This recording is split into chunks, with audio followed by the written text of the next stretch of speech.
حدیث میں آتا ہے رسول اللہ صلی اللہ علیہ وسلم نے ارشاد فرمایا کہ بعض مرتبہ ایسا ہوا ہے، حدیث میں واقعات ہیں کہ ایک فاحشہ عورت نے ایک کتے کو پانی پلایا اور اس کی بخشش ہو گئی۔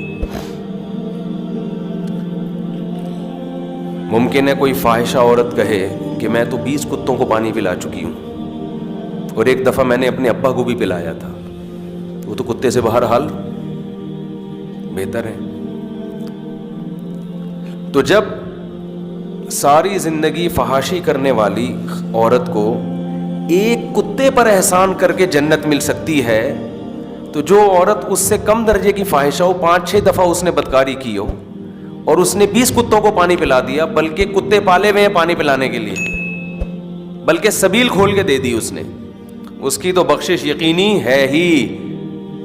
اور جب اس کو سمجھایا جائے کہ فحاشی چھوڑو تو وہ بخاری مسلم کا حوالہ پیش کرنا شروع کر دے کہ بخاری کی حدیث نمبر یہ، جلد نمبر یہ، اس میں لکھا ہے کہ ایک کتے کو پانی پلانے پہ جنت مل سکتی ہے، میں نے تو 20 کتے پلائے ہیں پانی، اور آپ کو بھی پلانے کے لیے تیار ہوں میں اگر آپ کو پیاس لگ رہی ہے تو۔ بخاری کا حوالہ بھی ٹھیک، کتاب کا حوالہ بھی ٹھیک، لیکن کوئی حکمت والا شخص ہوگا نا، جس کے پاس علم کے ساتھ حکمت بھی ہوگی، وہ کبھی بھی اس کو اپریشیٹ بولو نہیں کرے گا، کہ یہ محترمہ آپ حدیث کا مطلب صحیح سمجھی نہیں ہو، کہ مطلب نہیں ہوتا، حدیث کے الفاظ ہیں ایک کتے کو پلانے پہ بخشش، تو ہم نے تو 20 کتوں کو پلایا، ہم نے تو گدھے کو بھی پلایا پانی، ہم نے تو سبیل کھولی ہوئی ہے پانی پلانے کے لیے۔ تو اس خاتون کو یہ کہا جائے گا۔ اچھا ایک اور حدیث پیش کرتا ہوں بالکل اس کے اپوزٹ، اس کے اگینسٹ۔ نبی صلی اللہ علیہ وسلم نے فرمایا، حدیث کا مفہوم ہے کہ ایک نیک عورت نے ایک بلی کو باندھ دیا، نہ اس کو کھلایا نہ اس کو پلایا، اور بلی بھوک پیاس سے تڑپ تڑپ کے مر گئی۔ اس جرم میں اللہ تعالیٰ نے اس عورت کو عذاب میں ڈال دیا، اس کی ساری زندگی کی نیکیوں کو ضائع کر دیا۔ بات آ رہی ہے سمجھ میں؟ اب ایک صاحب تھے جو برائیوں کے اندر مبتلا، ظلم کر رہا ہے، لوگوں کو مار رہا ہے، پیٹ رہا ہے، نہ نماز کا، نہ روزے کا، نہ زکوٰۃ کا، نہ حج کا۔ آپ نے اس سے کہا توبہ کرو توبہ۔ وہ دلیل میں یہ حدیث پیش کرتا ہے، یار اس خاتون نے توبہ کی ہوئی تھی نا، ایک جرم ہوا اللہ نے پکڑ کے جہنم میں ڈال دیا۔ تو اس کا مطلب بھائی اگر میں توبہ کر بھی لوں گا تو کبھی نہ کبھی تو کوئی نہ کوئی غلطی انسان سے ہوتی ہی ہے نا، تو اللہ کا کیا پتہ کون سی غلطی پہ پکڑ کے جہنم میں ڈال دے، کوئی توبہ کرنے کا فائدہ نہیں۔ بخشنے پر آئے گا تو ایک کتے کو پانی پلانے پہ بھی بخش دے گا، تو میں نے 5-6 کتے پالے ہوئے ہیں ان کو پلانے کے لیے۔ آئی بات سمجھ میں؟ بخشنے پر آئے گا تو بھائی وہ تو ایک کتے پہ بخش سکتا ہے، نہیں بخشنے پر آیا تو اس سے عمل کی موٹیویشن ملنے کے بجائے عمل میں انسان سست پڑ رہا ہے۔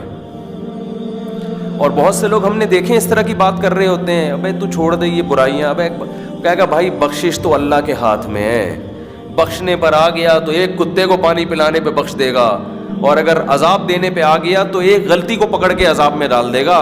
تو یار بس چھوڑ دو، اللہ پہ کبھی کبھار 27ویں رات میں اٹھ کے اللہ سے دعا مانگ لیا کرو، جیسے کہ لوگ عام طور پہ کر رہے ہیں۔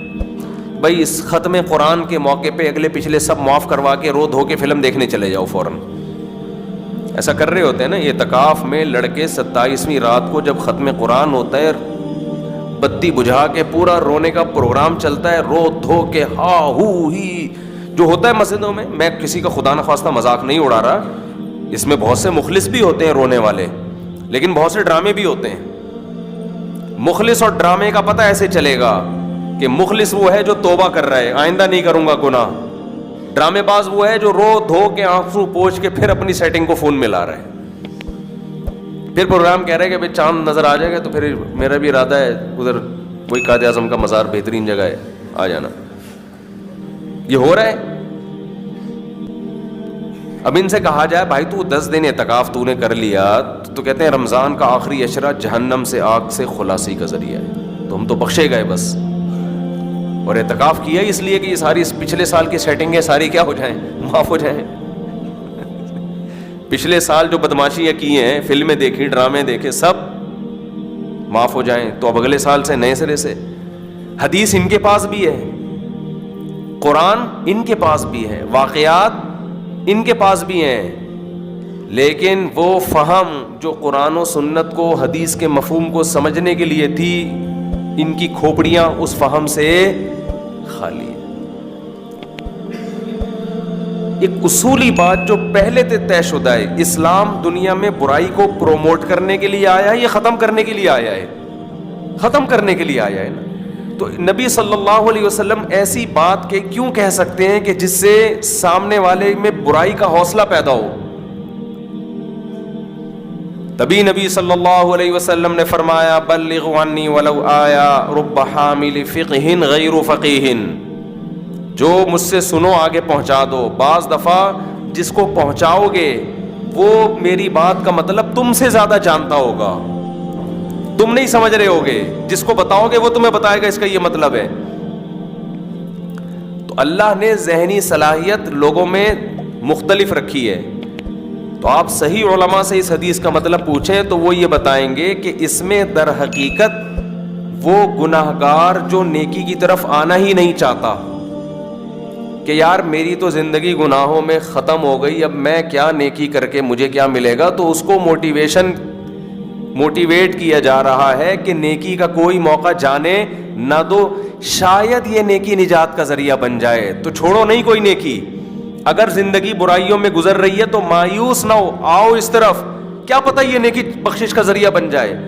اب ضروری نہیں ہے کہ یہ نیکی، تو ہر نیکی یہ سوچ کے کرو کہ شاید یہ والی نیکی، تو اس سے آہستہ آہستہ کہاں آئے گا، وہ نیکیوں کی طرف آئے گا. وہ اس کو لانے کے لیے یہ بتایا جا رہا ہے کہ بعض دفعہ ایسا بھی ہوتا ہے، اگرچہ قاعدہ نہیں ہے، قانون نہیں ہے، قانون تو یہی ہے کہ نیکیوں کا پلڑا بھاری اور گناہوں کا پلڑا ہلکا ہوگا، نیکیاں زیادہ ہوں.